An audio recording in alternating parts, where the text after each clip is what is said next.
네, 존경하는 김영주 국회부의장님, 선배 동료 의원 여러분, 한덕수 국무총리와 국무위원 여러분, 대한민국 민주화 산업 파요람, 대한민국 지중해 도시, 6.25 때 대한민국 최후의 보루, 마산아포 국민의힘 최영두입니다. 오늘은 매우 특별한 날입니다. 북한의 6.25 남침을 물리쳤던 정전협정 69주년이자 유엔군 참전의 날입니다. 오늘 미국 워싱턴 DC에 있는 한국전쟁 참전기념공원에 조성될 전사자 추모의 벽 제막식이 열립니다. 추모의 벽에는 100개의 화강암판에 미군 전사자 36,634명과 한국군 지원부대 전사자 7,174명, 모두 43,808명의 참전용사 이름이 새겨져 있습니다. 미국 땅 어디에서도 이 한국인들의 참전 기록이 이름 전체가 새겨진 경우는 없습니다. 오늘 새벽 SK그룹 최태원 회장과 조 바이든 미 대통령은 한미 양국이 반도체, 배터리, 바이오 분야 동맹임을 확인했습니다. 70년 전 함께 피 흘리며 자유를 지켰던 혈맹이 이제는 글로벌 기업의 한국 대기업 회장이 미국 대통령을 독대하며 새로운 기술 협력을 요구하는 그런 수준의 동맹으로 발전했습니다. 내년은 한미동맹 70주년입니다. 한미동맹의 계기가 된 6.25 전쟁사에서 결코 잊어서는 안 될 중요한 전투가 있습니다. 바로 마산 방어 전투입니다. 미군 25사단과 우리 해병대, 마산 시민들이 자유 대한민국의 최후의 보루로서 마산을 지켜낸 역사입니다. 마산이 무너지면 부산이 함락되고 대한민국은 한반도에서 밀려날 위기였습니다. 내년 한미동맹 7주년을 맞아 마산 시민들은 미군 25사단 참전 용사를 초청하며 한미동맹 70주년과 마산 방어전투의 위대한 기록을 기념할 것입니다. 70년 전 대한민국을 지켜낸 위대한 도시, 대한민국 민주화 산업 파요람, 한때 전국 7대 도시였던 마산도 이제는 다른 지역처럼 쇠락과 소멸의 위기에 빠져 있습니다. 교육부총리께 질문하겠습니다.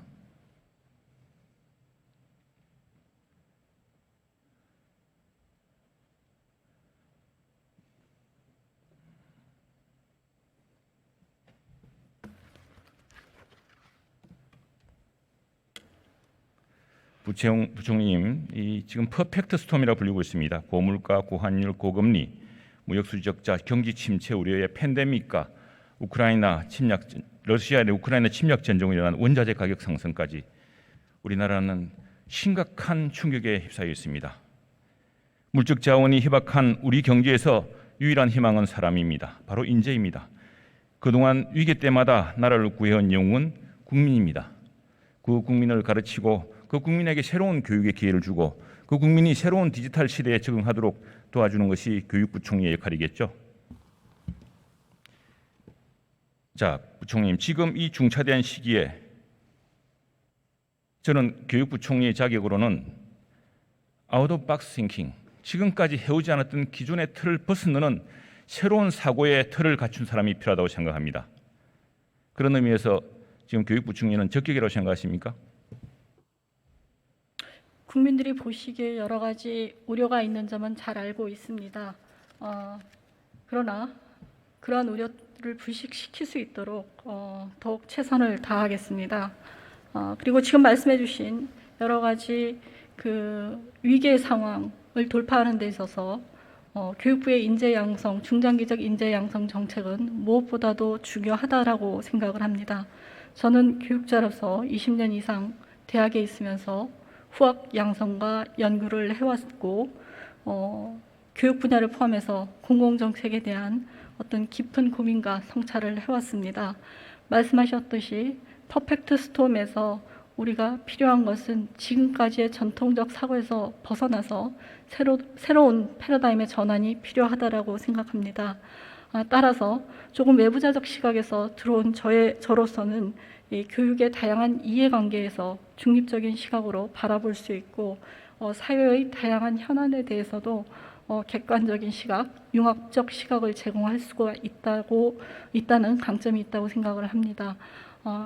제 여러 가지 제기된 우려에 대해서 송구한 마음이 있지만은 그러한 송구한 마음을 최선의 노력으로 더 나은 교육 정책으로 보답할 수 있도록 노력하겠습니다. 네, 윤석열 대통령께서는 교육, 노동, 연금 개혁을 3대 개혁 과제로 제시했습니다. 이번 정부에서 이런 개혁을 이루지 못하면 우리는 이류 국가로 추락할 것입니다. 조직 인사 혁신, 성과 관리 전문가라고 들었습니다. 그리고 남성 위주의 두꺼운 유리 춘장을 깬 여성 행정학자라고 들었습니다. 새 아이를 키운 워킹맘이라고 들었습니다. 그런 경험을 살려서 바로 그런 교육 혁신을 이루어 주시기 바랍니다. 자, 지난 19일 반도체 관련 인재 양성 방안을 발표하셨죠? 네. 근데 앞서 우리 민주당 의원님도 지적하셨지만 상당히 걱정되는 부분이 좀 있습니다. 몇 개 여쭤보겠습니다. 이 반도체 관련 인재 양성 대책을 보면은 수도권 대학 정원 허용 등으로 지역 대학이 우리가 아주 큽니다. 그래서 지금 지역 대학이 더욱 어려워질 것이다. 이렇게 걱정하고 있습니다. 그렇게 하실 겁니까? 어떻게 하실 겁니까? 말씀해 주신 그 우려 부분 잘 인식을 하고 있습니다. 제가 생각하기에 아니면 교육부 우리 공무원들이 같이 생각하기에는 반도체 등 첨단 산업 인재 양성은 사실은 수도권, 비수도권 상관없이 국가 생존 전략이 걸린 문제이기 때문에 모두가 해결해야 될 과제라고 생각을 하고 있습니다. 조금 전에 총리님께서도 말씀을 하셨고 지방대학에서의 반도체 인재 양성도 꼭 필요한 분야입니다. 반도체는 어떤 수준별, 그다음에 전 주기적 모든 인력이 필요한 산업이기 때문에 지방대학 중에서도 반도체 관련 분야에 강점을 가지고 있고 역량이 된다라면 정부의 재원을 투입을 해서 반도체 인력 양성에 적극 저희가 지원할 계획입니다. 실제로 반도체 산업 인력은 직업계 고등학교부터 대학 또 석박사급 전문 인력까지 다양합니다. 그런 측면에서 보자면은 지역에도 균형 발전 차원에서 이런 것들을 골고루 키울 그런 정책적 소구가 가능할 것 같은데 구체적인 대안이 있습니까? 지금 말씀하셨던 직업계고 지원 대책으로는 교육과정, 실습장비, 교원을 확충하는 방안을 고려하고 있습니다. 구체적으로 학과 개편 및 채용 연계형 교육과정을 지원하고 시도별 공동 실습소를 구축하고 시설 장비 등을 확충해서 반도체 전 현직자로 구성된 직업계고 교육지원단을 구성해 나갈 예정입니다. 그 외에도 여러 가지 반도체 전공 트랙의 경우에도 반도체 인재를 양성할 수 있도록 다양한 트랙을 이 학부 3학년생부터 지원을 하고 모듈화된 교육과정을 이수할 수 있도록 교과과정을 마련해 나갈 계획입니다. 지금 반도체 관련 학과와 관련해서 지방대학에서 또 서울의 지역 수도권 대학과 지방대학에서 의향을 밝힌 데가 있을 것이고 대략 그러면 어느 정도 정원이 이루어질 것이라는 걸 계획할 수 있을 것인데 이게 그 그게 어떻게 됩니까? 지금 상당히 불균형을 걱정하고 있습니다. 예, 의원님 지적하신 대로 많은 대학에서 수도권 대학의 정원 증원이 더 일어나지 않을까라는 걱정을 하고 있는데요. 현재로는 수도권 대학에서 자체적으로 조사된 수요에 하면 조금 더 많기는 합니다만 이 부분은 정부에서 지방대학 육성 내지는 지원에 대한 대책이 아직 확고하게 발표되지 않은 탓도 있을 것으로 생각을 합니다. 지방 거점 대학에 대한 저희가 지원 대책으로는 일단 재정 확충에 대한 계획이 마련되어 있고요. 그 다음에 지금까지 공급자적 위주로 저희가 재정 지원을 해오던 여러 가지 칸막이식 지원에 대해서 통합적인 지원을 하겠다라는 어떤 규제, 이 혁신의 또 방안이 마련되어 있고요. 그 다음에 지역 대학에서 교원을 구하기가 상당히 힘듭니다. 그래서 이런 현장에 있는 전문가를 교원으로 채용할 수 있는 규제에 관련된 개선 사항을 특별법으로 개정할 수 있도록 준비를 하고 있습니다. 그래서 이러한 제반 여건들이 개선된다라고 하면 지방대학에서도 지원하는 반도체학과 증원을 지원하는 학교들이 많이 늘어날 것으로 생각되며 그러면 수도권과 비수도권의 균형이 이루어질 것으로 생각하고 있습니다. 이 거점 즉 전국 단위 대학 인프라 연계를 통한 연구교육 집중 지원 방안 등이 있던데 지금 저렇게 보시죠. 저렇게 보면은 실제로 좀 구체적으로 그럼 지역에 어떤 혜택이 있는지 설명해 줄 수 있습니까? 지금 그 화면에 나와 있는 지역 거점 대학의 경우에는 저희가 일단은 수요자의 입장이 서로 맞아떨어지기 때문에 산업계하고 지역 대학이 서로 협의할 수 있는 일단 창구를 만들어 줄 것입니다. 창구를 만들어 주고 그 다음에 지역이라는 것이 사이클로 돌아가기 때문에 인재 양성부터 취창업 정주행까지 선순환적인 생태계가 구축될 수 있도록 지방 스스로 주도할 수 있는 지방대 발전 특별협의회 등을 만들 계획입니다. 이러한 부분에 대해서 이제 많은 대학에서 우려하는 것이 결국은 취업과 재정 지원이 수반되어야 된다라고 해서 기업뿐만이 아니고 공공기관에도 이러한 어떤 인재들이 바로 취업에 이를 수 있도록 저희가 일련의 과정을 다 점검해서 지원할 수 있는 방안을 준비하고 있습니다. 전체적으로 15만 명의 반도체 전문 인력을 키우겠다고 하셨죠? 네. 그 양성되는 걸 지역적으로 이렇게 한번 대충 계산해 보시면 어느 정도 비율이 될까요? 그 15만 명이지만 15만 명은 그 1년 동안에 배출하는 인력은 아니고요. 그다음에 그 중에서 10만 5천 명의 경우는 융합 인력이고 4만 5천 명이 이 직접 반도체 관련 학과 인력입니다. 또한 4만 5천 명도 당장 만들어지는 것이 아니고 대학의 경우에는 2,000명, 전문대학의 경우 1,000명 정도 되기 때문에 내년에 반도체 학과가 이렇게 신설이 돼서 운영이 된다 그러면 균형적으로 보면 지역에 1,000명 정도, 수도권에 1,000명 정도 배분되는 것이 적절하겠지만은 아직까지 수요 조사에 의하면 약간 수도권이 더 많은 자발적 수요가 있는 것이 사실이긴 합니다. 지급 고등학교의 경우는 다르지 않을까요? 지역에서 훨씬 더 많은 기회가 있지 않을까요? 의원님 말씀대로 지급 고등학교의 경우에는 저희가 정확한 수요 조사를 하지는 않았지만 분포상으로 보면 그 지역에 훨씬 더 많은 수요가 있고 그다음에 지급 고등학교에서 이제 초기 단계에 저희가 코딩 내지는 첫 번째 단계 이제 관련된 기술이기 때문에 활용 가능성과 취업 가능성이 높을 것으로 생각을 합니다. 저는 부총리께서 이번에 반도체 인력 양성하고 또 디지털 인력을 양성하면서 과거 우리 지역의 대학들 중에 명문들이 많았습니다. 부산대학교 상대, 부산대 의대, 경북대 전제공학과, 경북대 공학과 이렇게 지역에서 전남대 또과 농대 이렇게 굉장히 지역에서 명문이 많았는데 지금 지역 명문이 찾아보기 힘듭니다. 이걸 다시 좀 양성할 수 있겠습니까? 공감합니다. 20년 전을 돌아보면, 30년 전을 돌아보면 각 지역의 명문 대학들이 거점 대학으로서 역할을 해왔고 우수한 인재들을 배출해 왔습니다.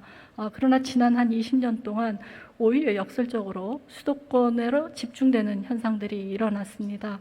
뭐 여러 가지 다양한 요인들이 있겠지만 다시 그 과거의 명문 대학들이 이 지역 거점 대학으로서 자리매김할 수 있도록 우리 윤석열 정부에서는 최선을 다해서 재정적인 지원이든 아니면 거주에 대한 지원이든 취업에 대한 지원을 확대하도록 하겠습니다. 네, 지역의 거점 대학뿐 아니라 그건 대개 한 대여섯 개 될 텐데 인구 100만을 넘어서는 창원 특례시에는 창원대학교와 경남대학교라는 학교가 대학이 있습니다. 이 대학들이 과거에 명성이 있었는데 지금 자꾸 이제 지역 대학의 그 위축 현상이 심화되고 있습니다. 이런 대학들에 대해서는 교육부 총리로서 또 새로운 과학기술 인재와 새로운 디지털 인재를 육성하는 방안을 통해서 새로운 어떤 전기를 마련할 수 있는 그런 계획이 있습니까? 창원대학교도 공학 분야에 상당한 강점을 가지고 있는 학교로 알고 있습니다. 각각의 지역 대학이 이제 거점 대학은 종합 대학으로서 역할을 하겠지만은 분야별 어떤 특성화를 지향할 수 있다고 봅니다. 그래서 아직까지 구체적인 계획이 마련되지는 않았지만 거점 대학을 중심으로 공유할 수 있는 부분이 있고 또 특화할 수 있는 부분이 있기 때문에 그런 특성들을 감안해서 지역이 발전할 수 있도록 해나가겠습니다. 네, 기능 중심 교육들, 반도체 인력 양성 등 이렇게 이 점이 강조되면서 어떤 분들은 지금 문사철을 비롯한 인문학이 소외당하고 있다. 그 학교들이 폐쇄당하고 있다. 그래서 위기에 처했다. 지금 이 정부는 너무 문사철과 인문학을 등한시하고 있다는 비판을 사고 있습니다. 어떻습니까? 그러한 우려가 있을 수 있다고 공감을 합니다. 그러나 인문학은 우리가 살아가는 데 있어서 중요한 바탕이 되는 학문이고 인문학적 소양을 갖춘 학생들이야말로 이러한 학생들이 융합적인 기술과 같이 조인될 때 새로운 어떤 기술 혁신이 일어날 수 있다라고 생각을 합니다. 그래서 조금 전에 말씀드렸던 10만 5천 명의 그 융합 인재들은 이러한 인문학적 바탕을 가진 인재들이 들어와서 10만 5천 명이 이루어지는 것이기 때문에 인문학을 소외하는 것으로 저희 정책을 보시지는 않으셔도 될 것 같습니다. 네, 실제로 서울대 빅데이터, 서울 AI 데이터 사이언스 대학원 다시 보여주실까요? PPT 데이터 사이언스 대학원의 학부생 입학생 학부 전공을 보니까 이과가 절반이고 문과가 절반이었습니다. 결국 데이터 사이언스, 빅데이터, AI도 이런 인문학의 뒷받침이 없으면 불가능한 것을 서울대학교 대학원 이 입학생 구성에서 보여주고 있습니다. 이 소프트웨어나 디지털 혁명의 바탕에는 인문학 소양이 필수적입니다. 문학 창작에도 건축에도 AI 빅데이터를 활용하고 있는 시대입니다. 이런 융합의 시대에 문사철, 인문학을 이 정부의 교육부가 외면하고 있다는 비판을 듣지 않도록 더욱 노력해 주십시오. 네, 그렇게 하겠습니다. 또 하나는 지역에 사는 사람으로서 제가 참 대학을 다니고 우리 김혜재 의원이 대학을 다닐 시지만 하더라도 지역에서 고등학교 다닌다고 해서 특별하게 서울에 있는 대학에 오는데 어려움이 없었습니다. 근데 지금은 지역에서 서울에 있는 대학 오기도 어렵습니다. 어렵고 지역과 서울의 격차가 너무 커서 지금 이제 교육 때문에 서울 이사를 가고 있습니다. 교육만 되면은 기업이 옵니다. 좋은 인재를 기르면 그 기업이 옵니다. 이런 교육의 격차를 교육부 총리는 어떻게 해소하시겠습니까? 의원님 말씀에 깊이 공감하고 있습니다. 뭐 업무 보고가 끝나면 구체적인 계획을 말씀드리겠지만 사실은 사회적 양극화라는 것이 교육에서부터 출발을 한다라고 생각을 합니다. 그래서 교육에 기울어진 운동장이 바로 서지 않는다라면 우리 사회의 양극화는 더 벌어질 수밖에 없고 그런 기울어진 운동장이 지방과 수도권으로 나눠진다라면 불균형이 더 심화될 것으로 보고 있습니다. 그래서 우리가 지난 20년 동안 정권이 바뀌면서 문제 상황에 대해서 같이 공유하고 있고 목표 지향점도 동일하지만 지속적으로 교육 정책이 오히려 의도했던 바와는 달리 사회적 양극화를 가속화시켰던 부분은 우리가 제대로 된 수단을 제공하지 못했기 때문이라고 생각을 합니다. 그래서 이번에는 공급자 위주의 정책이 아니고 수요자인 국민과 그 다음에 우리 학생들을 대상으로 어떠한 서비스를 원하는지 어떠한 교육을 원하는지를 물어보고 완전히 네. 바뀐 패러다임으로 전환을 하고자 합니다.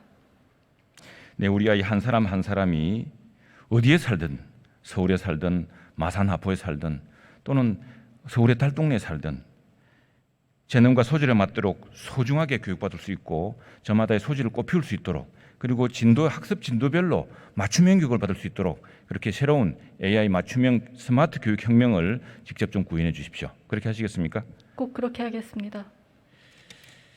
네, 감사합니다. 아까 말씀드렸지만 기존의 틀을 벗는 과감한 교육 계획을 통해서 지금 우리 부총리께 우리 대통령이 기대하고 있고 우리 당이 기대하고 있고 국민들이 기대하고 있는 바를 꼭 실현해 주십시오. 꼭 그렇게 하겠습니다. 네, 감사합니다.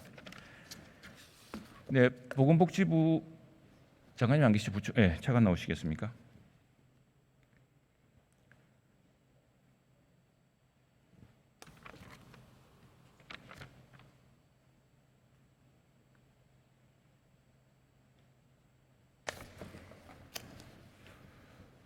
지금 대통령이 강조하고 우리 나라가 직면한 개혁 과정 중 하나는 연금 개혁입니다.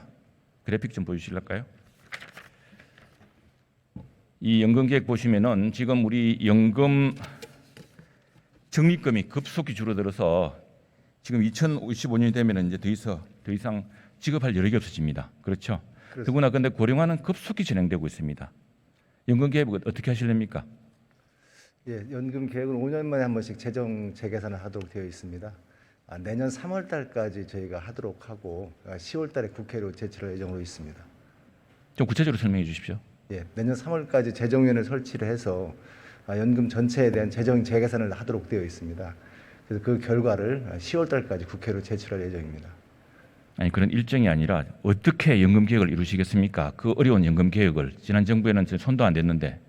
예, 여러 가지를 같이 좀 고민해야 될 것 같습니다. 그래서 여러 가지 방안이 있을 수가 있는데 또 국회에서도 또 7월 22일 날 또 그런 방안을 또 이렇게 위원회를 설치해 주셨기 때문에 같이 좀 논의를 하도록 하겠습니다. 정부에서도 일단은 안을 만들어 보겠습니다.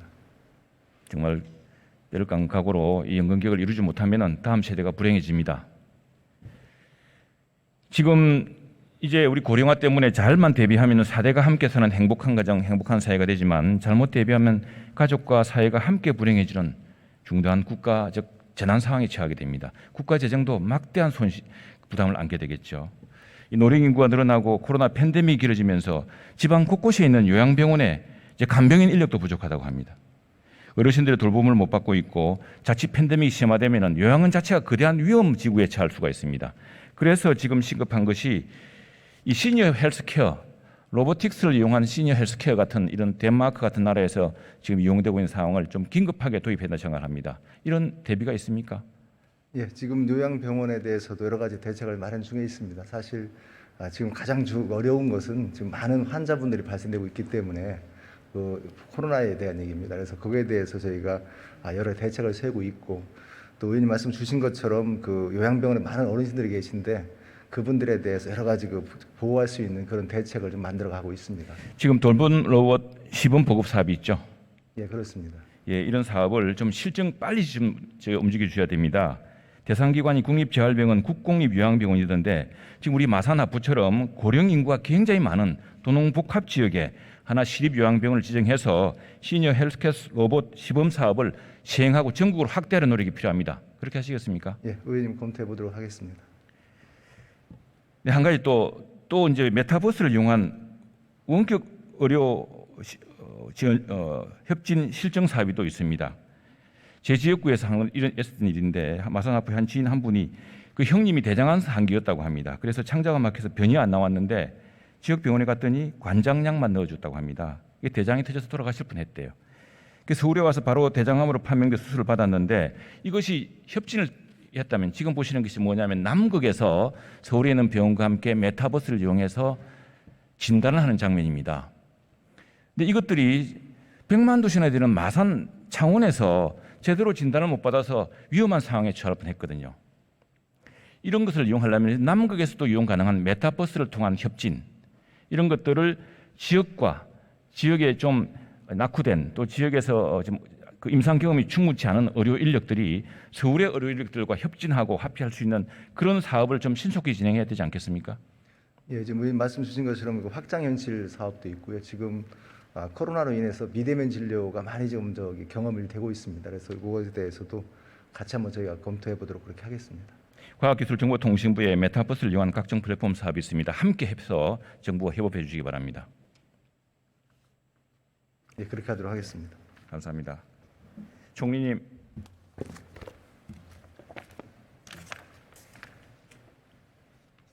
네, 감사합니다.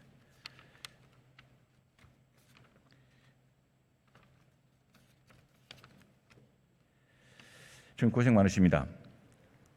지금 오늘 아침에 정무에서도 참 이것 때문에 큰 논란이 있었고 했는데 지금 여야에서는 공공기관장의 임기를 대통령 임기와 일치시키는 특별법을 만들자라는 이 논의가 굳혀지고 하고 있습니다. 그런데 지난 정부가 임명한 어떤 위원장 이런 분들이 국정 철학이라든가 여러 가지 생각이 다름에도 불구하고 그냥 임기를 채우겠다 이렇게 남아 있습니다. 그래서 이 특별법이 만들어지면은 또 한국판 플럼북이 만들어지면은 해결될지 모르겠습니다만 지금 상황은 어려운데 일괄적으로 사표를 내고 그것을 정부가 다시 한번 협의해서 그 수용 여부를 결정하는 이런 새로운 방안은 어떻습니까? 현재 법들이 국회에 좀 나와 있는 것으로 알고 있습니다만 본인들이 원한다면 그렇게 한번 사의를 표하고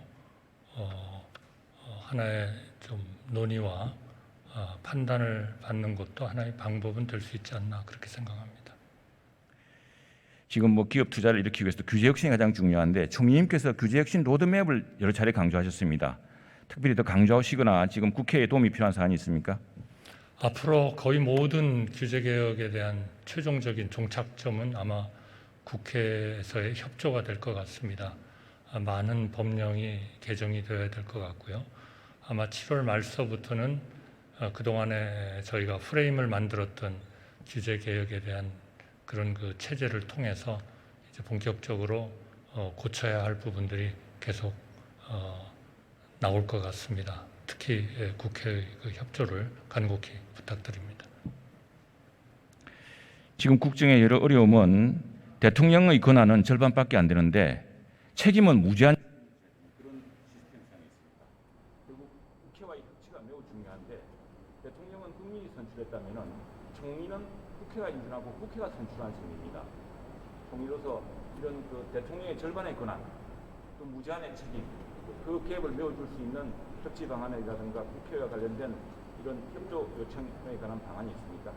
네, 그동안에 여러 번 저희가 그 협치를 강조를 했고 협치를 통해서 갈등을 저희가 줄이고 조정하지 않으면 앞으로 우리의 그 발전, 성장 잠재력 이것은 도저히 회복될 수가 없는 그런 상황에 처할 것 같습니다. 우선 그 정책의 추진 과정에서 좀 여야 간에 또 정부와 협의할 수 있도록 그러한 하나의 협의체가 만들어져야 될 것 같고요. 그렇게 또 협의를 드리려고 합니다. 그리고 과거에 이러한 그 협의체가 대개 좀 고위직 중심에서 최종적으로 물론 협의를 하고 논의를 했습니다만 그러한 그 고위층에 있는 그런 그 정부와 우리 그 정당과 협의하기 전에 좀 더 뭐 상설은 아니지만 거의 상설에 가까운 그런 좀 실무적인 협의체가 있었으면 좋겠다 이런 생각을 해서 저희가 좀 국회의 각 정당과 좀 협의를 곧 시작할 그런 예정으로 있습니다. 대각과 함께 국회 상임위별로 현안에 대해서 설득하고 다시 협의하는 그런 노력을 좀 더 많이 기울여 주십시오. 네, 그렇게 하겠습니다.